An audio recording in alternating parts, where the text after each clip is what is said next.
త్వరలో తెలంగాణలో కొత్త పార్టీ వెల్లడించిన కవిత. తిరుమల శ్రీవారిని దర్శించుకున్నారు తెలంగాణ జాగృతి అధ్యక్షురాలు కల్వకుంట్ల కవిత. కుటుంబ సమేతంగా తిరుమల శ్రీవారిని దర్శించుకుని మొక్కులు తీర్చుకున్నారు. దర్శనానంతరం వీరికి ఆలయ రంగనాయక మండపంలో వేద పండితులు వేద ఆశీర్వచనం ఇవ్వగా టీటీడీ అధికారులు శేషవస్త్రంతో సత్కరించి స్వామివారి తీర్థ ప్రసాదాలు అందజేశారు. ఈ సందర్భంగా కవిత మీడియాతో మాట్లాడుతూ, గత 4 ఏళ్లుగా పడుతున్న మనోవేదన స్వామివారి దయ వల్ల తీరిందని, అందుకే కాలినడకన వచ్చి తిరుమల శ్రీవారిని దర్శించుకున్నట్లు తెలిపారు. రాబోయే రోజుల్లో తెలంగాణలో తెలంగాణ ప్రజల పక్షాన తెలంగాణ ఇంటి పార్టీగా పొలిటికల్ పార్టీ పెట్టబోతున్నట్టు కవిత వెల్లడించారు. రాష్ట్రాలు విడిపోయినా ప్రజలందరూ బాగుండాలని స్వామివారిని కోరుకున్నట్లు ఆమె వెల్లడించారు.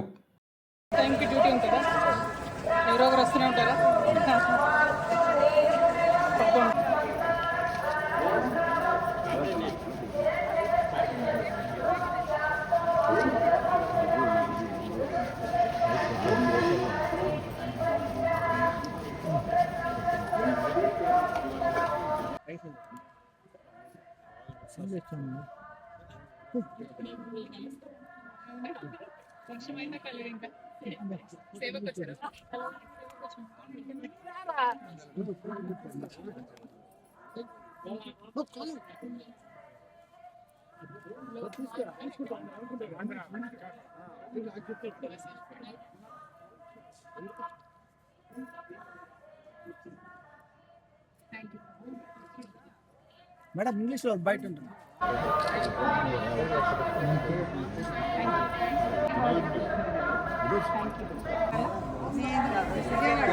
Vijayawada. Thank you ma'am. Thank you sir.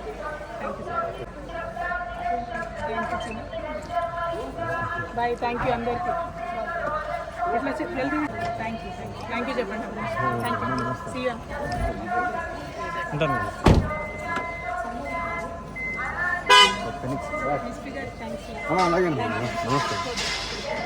అందరికీ నమస్కారం.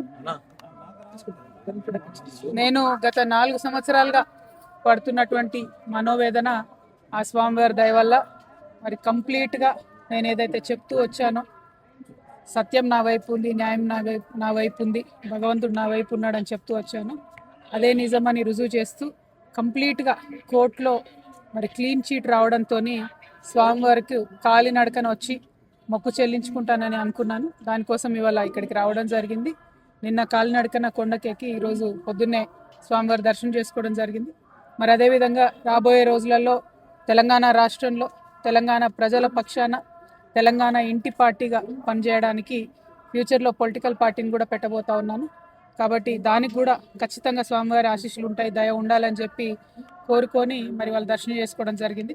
నేను ఎప్పుడు తిరుమలకు వచ్చినా ఒకటే కోరుకుంటాను, తెలంగాణ రాష్ట్రం బాగుండాలి, తెలంగాణ ప్రజలు బాగుండాలి, ఆంధ్ర రాష్ట్రం బాగుండాలి, ఆంధ్ర ప్రజలు బాగుండాలి. రాష్ట్రాలుగా మనం విడిపోయినా కూడా ప్రజలుగా కలిసి ఉండాలి, ప్రజలందరూ బాగుండాలని మనస్ఫూర్తిగా కోరుకుంటాను. అదే జరగాలని చెప్పి మళ్ళీ ఒకసారి ఆ భగవంతుని కోరుకుంటూ థ్యాంక్ యూ. జై తెలంగాణ, జై ఆంధ్ర.